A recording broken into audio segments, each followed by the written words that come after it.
നടന്ന സംഭവം ബിജു മേനോൻ ചേട്ടനും സുരാജ് ചേട്ടനുമാണ് ഇതിൽ മെയിൻ കഥാപാത്രങ്ങളായിട്ട് അഭിനയിച്ചിട്ടുള്ളത്. ഇതിൽ ബിജു മേനോൻ ചേട്ടന്റെ ഉണ്ണി എന്ന കഥാപാത്രം സുരാജ് ചേട്ടന്റെ അജിത് എന്ന കഥാപാത്രത്തിനോട് പറയുന്നൊരു ഡയലോഗ് ഉണ്ട്. എല്ലാം തോന്നലുകളാണ്, എല്ലാം തോന്നലുകളും ശരിയാണെന്ന് നിർബന്ധമില്ലെന്ന്. ആ ഒരു ഡയലോഗ് തന്നെയാണ് ഈ സിനിമയുടെ ഒരു തീമും കഥയായിട്ട് വരുന്നത്. സിനിമ എങ്ങനെയുണ്ടെന്ന് ചോദിച്ചു കഴിഞ്ഞാൽ ഓക്കെ ആണെന്ന് ചോദിച്ചു കഴിഞ്ഞാൽ ഓക്കെ ആണ്, ഞാൻ ഓക്കെ അല്ലേന്ന് ചോദിച്ചു കഴിഞ്ഞാൽ ഓക്കെ അല്ല. അങ്ങനത്തെ രീതിയിലുള്ളൊരു ഫീലാണ് എനിക്ക് സിനിമ കണ്ടു കഴിഞ്ഞപ്പോൾ എനിക്ക് തോന്നിയത്. ആദ്യം ഇതിന് പോസ്റ്റർ ഉണ്ടപ്പോൾ ഞാൻ വിചാരിച്ചു ഇതൊരു ഫീൽ ഗുഡ് മൂവി ആയിരിക്കുന്നത്. പിന്നെ ഇതിന് ട്രെയിലർ ഉണ്ടപ്പോൾ ഞാൻ വിചാരിച്ചു ഇതൊരു ഫുൾ ഓൺ കോമഡി മൂവി ആയിരിക്കുന്നത്. പക്ഷെ എൻ്റെ ഒരു ഡിഫറെൻ്റ് ആയിട്ടുള്ള ഒരു ഫീലിംഗ് ആണ് സിനിമ കണ്ടപ്പോൾ എനിക്ക് തോന്നിയത്.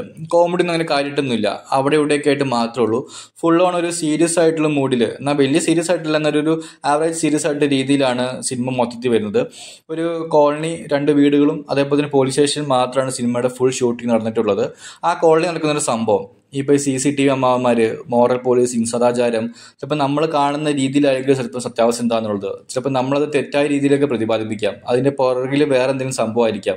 ഒരു കോവിന് 2 ഭാഗം ഉണ്ടെന്ന് പറഞ്ഞ പോലെ അങ്ങനത്തെ കുറേ കാര്യങ്ങളാണ് ഈ സിനിമ കൊണ്ടുപോകുന്നത്. അത് ബിജു മേനോൻ ചേട്ടൻ്റെയും സുരാജ് ചേട്ടൻ്റെയും ലൈഫിലൂടെയാണ് സിനിമ മൊത്തത്തിൽ പോകുന്നത്. സിനിമ ഒന്നും കൂടെ ഒന്ന് സെറ്റാക്കി എടുത്തിരുന്നെങ്കിൽ നല്ല രീതിയിൽ കത്തിക്കേറിയാനെ. ഈ ഒരു സിനിമയോട് കഥയ്ക്ക് എന്തെങ്കിലും കോമഡിയോ അല്ലെങ്കിൽ വേറെ ഏതെങ്കിലും സംഭവങ്ങൾ ചേർത്ത് കഴിഞ്ഞാൽ ഒരു ഇതിൽ ചേരത്തില്ല. അത് ഭയങ്കര ബോറായിട്ട് ഫീൽ ചെയ്തു.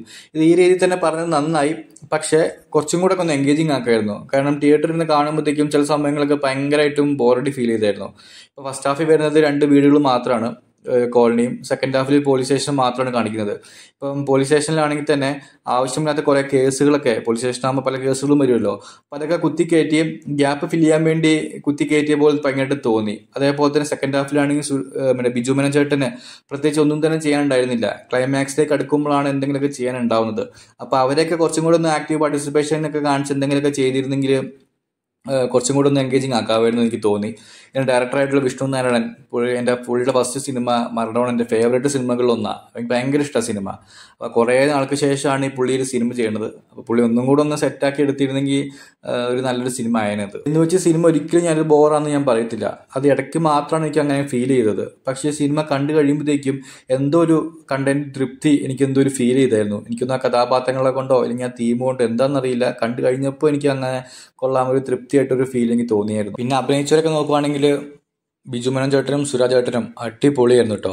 പ്രത്യേകിച്ച് ബിജു മേനോൻ ചേട്ടൻ്റെ കഥാപാത്രം, അഭിനയം കൊണ്ടല്ല, ഒരു കഥാപാത്രത്തിൻ്റെ വൈബ് എനിക്ക് നല്ല രീതിയിൽ എനിക്ക് ഇഷ്ടപ്പെട്ടു. അതേപോലെ തന്നെയായിരുന്നു പുള്ളിക്കാരൻ്റെ ഭാര്യയായിട്ട് അഭിനയിക്കുന്ന ശ്രുതി രാമചന്ദ്രൻ്റെ കഥാപാത്രം.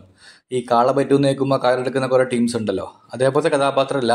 വീട്ടിലൊരു പ്രശ്നം ഉണ്ടായപ്പോഴത്തേക്കും കാം ആൻഡ് ക്വൈറ്റായിട്ട് രീതിയിൽ നല്ല രീതിയിൽ ഡീൽ ചെയ്യുന്നൊരു കഥാപാത്രം. ഡയറക്ടർ തന്നെയാണ് ഉദ്ദേശിച്ചത് എനിക്കറിയത്തില്ല, എനിക്ക് അങ്ങനെയാണ് ഫീൽ ചെയ്തത്. അതേപോലെ തന്നെ സുരാജ് ചേട്ടൻ്റെ ഭാര്യയായിട്ട് അഭിനയിക്കുന്ന ലിജി മോള് അടിപൊളി തന്നെയായിരുന്നു കേട്ടോ. പുള്ളിക്കാരത്തെയും വേറൊരു പെണ്ണും കൂടെ പേരെനിക്കറിയത്തില്ല, സംസാരിക്കുന്നൊരു സംഭവമുണ്ട്. അതൊക്കെ കേൾക്കുമ്പോഴത്തേക്കും ആൾക്കാർ അയ്യേ എന്നൊക്കെ പറഞ്ഞ് കളിയാക്കും, ഒരു ടോപ്പിക്കിനെ കുറിച്ച് പറയുന്നുണ്ട്. അപ്പോൾ അതൊക്കെ റെലവൻ്റ് ആയിട്ടുള്ള കാര്യം തന്നെയാണ്. അപ്പോൾ അതൊക്കെ കാണിച്ചത് എനിക്ക് നല്ല രീതിയിൽ എനിക്ക് ഇഷ്ടപ്പെട്ടു.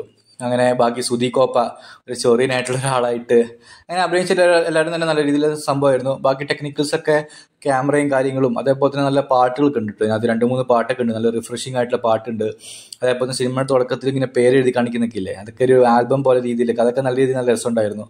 സിനിമ മൊത്തത്തിൽ ഞാൻ പറഞ്ഞില്ലേ, ചിലപ്പം വർക്കൗട്ടായെന്ന് വരാം, ചിലപ്പോൾ വർക്കൗട്ട് ആയില്ലെന്ന് വരാം, എനിക്കറിയത്തില്ല. എന്തായാലും എനിക്ക് ഒരു തൃപ്തി ഉണ്ടായിരുന്നു കണ്ടു കഴിഞ്ഞപ്പോഴത്തേക്കും. എന്തായാലും കണ്ടു നോക്കാം എന്തായാലും എല്ലാവർക്കും. Thank you.